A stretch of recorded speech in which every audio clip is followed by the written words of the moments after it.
ইজ্জত লাগলে আমাকে বল, ইজ্জত আমি এনে ব্যবস্থা করে দিব। আমি আমার কাছে ওইগুলা চা যেগুলো মানুষে দিতে পারবে না, তারপরে আমি তোকে দিব। এবার সত্যি করে বলেন, আল্লাহ কি দেয় না নাকি আমরা নিতে জানি না? আমি সবার মুখ থেকে শুনতে চাই, আল্লাহ কি আসলেই দেয় না নাকি নিতে জানি না? আচ্ছা, যে আল্লাহকে আপনারা মানেন, এটা ওই আল্লাহ না যেটা ফেরাউনকে দিছিল? যারা দাঁড়ায় আছেন তারা একটু বলেন না, এই আল্লাহ ওইটা না যেটা নমরুদকে দিছিল? এই আল্লাহ ওইটা না যেটা আবু জাহেলকে দিছিল? এত বড় বড় বাটফাটদেরকে যদি আল্লাহ দিতে পারে, আপনার মতো মুসলমানকে কেন দিতে পারবে না? উনি দিতে জানে, উনি দিতে পারে, আমরা নিতেও জানি না, চাইতেও জানি না।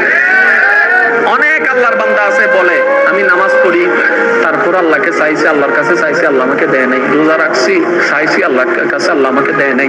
আমি এত টাকা মান্নত করছি, চাইছি, আল্লাহ আমাকে দেয় নাই। আহাদে আল্লাহ কি তোমরা কন্টাক্ট হই না? তুমি কে?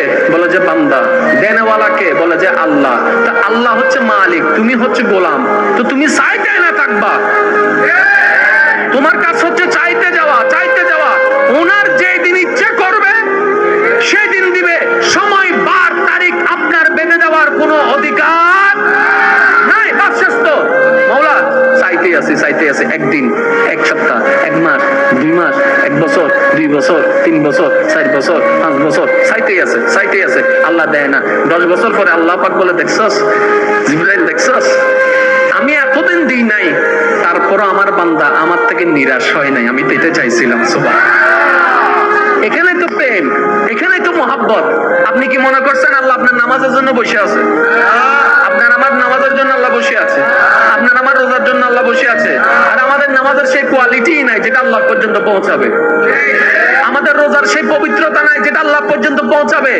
আল্লাহকে খুশি করতে পারবে এমন কোনো কিছু আমল আমাদের কাছে আর আপনাদের কাছে, ভাবতেন আমার কাছেই নাই, যেটা আল্লাহকে আমরা দেখাতে পারবো মওলা এটা এনেছি তোমার জন্য। যে কথা আমি বলতে চাচ্ছিলাম, একটু খেয়াল করেন। বিদেশ থেকে যখন কেউ আসে তখন ওই আনে তো অনেক কিছু, একদম না পারলে বুঝ দেওয়ার জন্য কি আনে? চকলেট। এটা হচ্ছে বিদেশ। হাসর হচ্ছে আমাদের আসল দেশ। যেদিন আমরা আল্লাহর কাছে ফিরে যাব, সেই দিন যদি আল্লাহ জিজ্ঞেস করে, বান্দা তোকে আমি 50-60 বছর একটা বিষয় দিছিলাম, বান্দা বলবে আল্লাহ দিছিলাম। তোর খাওয়ার দরকার আমি দিছি নাই? দিই নাই? আল্লাহ দিছ। তোর সৌন্দর্য দরকার? দিই নাই? দিছ। আল্লাহ বান্দা তোর সম্মান দরকার? আমি দিই নাই? আল্লাহ দিছ। তোর স্ত্রী পুত্র স্বামী দরকার? আমি দিই নাই? আল্লাহ দিছ। তোর যা দরকার সব আমি দিছি তো? আল্লাহ দিছ। এবার আল্লাহ যদি জিজ্ঞেস করে, ওই দুনিয়ার থেকে আসার সময় আমি আল্লাহর জন্য কি আনছো? একটা জিনিস